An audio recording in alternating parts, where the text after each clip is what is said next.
नमस्कार, भारत 24 देख रहे हैं आप। आपके साथ मैं हूं पूजा यादव। सीधी तस्वीर दिखाते हैं प्रयागराज के। क्या कुछ कहना सीएम योगी, सुन लेते हैं एक बार। चिंतन में सहभागी बनना और फिर उसको अपने व्यवहारिक जीवन में उतारने में कितना भागीदार बन पा रहा है, ये सचमुच महाकुंभ के एक संदेश का हिस्सा बनना चाहिए।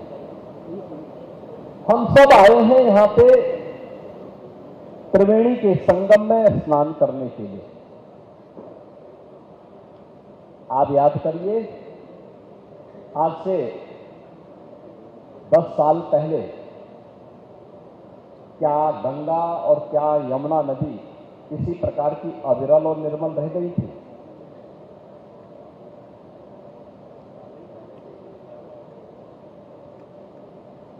हमारा अथर्ववेद कहता है, माता भूमि पुत्रोहम पृथिव्या।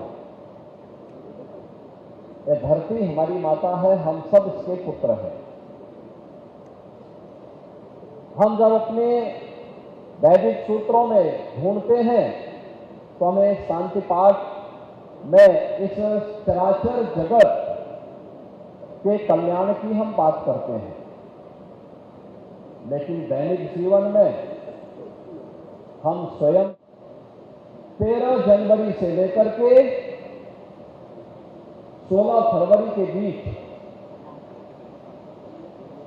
इन 33 दिनों में 52 करोड़ श्रद्धालु मां गंगा, यमुना और मां सरस्वती की इस पावन त्रिवेणी में आस्था की डुबकी लगा चुके होंगे। 52 करोड़ लोग तब यहां डुबकी लगा पा रहे हैं जब मां गंगा और यमुना में और मां सरस्वती की कृपा से अविरल जल है। और जो भी डुबकी लगा रहा है वो एक आध्यात्मिक ऊर्जा का अनुभव करके अपने अनुभव को जब अपने गांव में और अपने आसपास के क्षेत्र में साझा कर रहा है, तो वहां से फिर बड़े पैमाने पर श्रद्धालु आकर के इस पूरे आयोजन को इस रूप में सफलता की नई ऊंचाई तक पहुंचा रहे हैं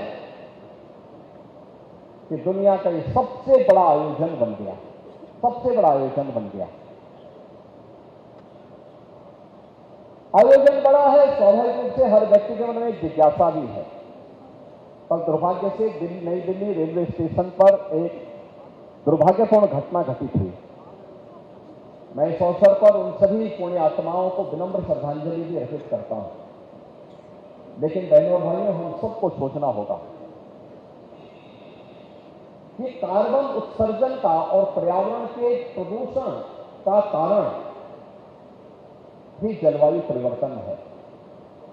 और जलवायु परिवर्तन का ही कारण हमारी अविरल इस धरती माता की धमनियों के रूप में जिन नदियों को कार्य करना चाहिए था, वे सूखती जा रही हैं। अनुमान करिए, अगर शरीर की रक्त धमनियां सूख गई तो शरीर की स्थिति क्या होगी? और ऐसे ही धरती माता की स्थिति भी है। अगर धरती माता की धमनियां सूख गई या प्रदूषित हो गई, जिन धमनियों से रक्त का प्रवाह होना चाहिए, अगर वहां पे रक्त का प्रवाह होने की बजाय वहां पे पॉल्यूशन आ जाएगा, गंदगी आ जाएगी, तो शरीर की जो स्थिति होनी है वही स्थिति धरती माता की भी हो रही है, जो हम अपने स्वार्थ के लिए नदियों को के जीवन के साथ खिलवाड़ कर रहे हैं, धरती माता के साथ खिलवाड़ कर रहे हैं। और इन्हीं बातों को ध्यान में रख करके सिंगल यूज प्लास्टिक को पूरी तरह बैन किया गया। देश के अंदर प्रधानमंत्री मोदी जी ने घरों में ईंधन के रूप में जंगलों को काटने, कोयले का उपयोग करके जो कार्बन उत्सर्जन हो रहा था, उसकी जगह ग्रीन ईंधन के रूप में एलपीजी के 10 करोड़ से अधिक कनेक्शन फ्री में उपलब्ध करवाए, जिससे लोग इसका उपयोग कर सकें। उत्तर प्रदेश में पिछले 8 वर्ष के अंदर हमारी सरकार ने 210 करोड़, नोट करना, 200। तो जलवायु सम्मेलन का शुभारंभ हो चुका है और जलवायु सम्मेलन में आप उत्तर प्रदेश के मुख्यमंत्री योगी आदित्यनाथ को आप सुन रहे थे। उनकी ओर से जलवायु परिवर्तन पर बात की जा रही है, हम किस तरह से प्रयास कर सकते हैं, इस पर बातचीत हो रही थी।